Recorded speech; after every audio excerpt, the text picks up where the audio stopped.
if we want to be curious, if we want to learn about our prospects, where does the average sales rep get started? I think the most simplistic way, and I learned this question at the ripe old age of 41, which was years ago, which is how you can start a meeting. So I would say most sellers, when they start a meeting, they start there to tell them, the prospect or the customer, all about them. Most sellers, and this is maybe a takeaway people can take today. So I would encourage you to write this down, everybody, if you're listening. So if I was meeting with you for the first time, I'd say, Brad, nice to meet you. I appreciate you giving me a few minutes to meet with you today.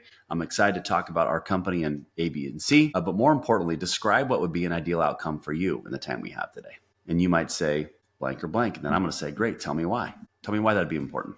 Now, the pushback I get from people is they'll say, well, Casey, I don't want to ask that question because I set the meeting. It's my job to set the agenda. I'm saying, you're right.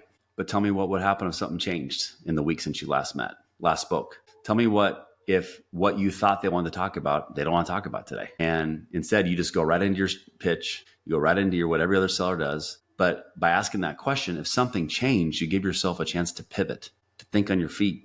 I hate to go. I played football in college, Brad, so I'm going to go Uncle Rico moment from Napoleon Dynamite. Yeah. If I call a play in the huddle, but then we get up to line of scrimmage and there's no way my lineman can block it, well, that's why we have this thing called an audible. That question allows me to call an audible and always talk about what's important to the customer first.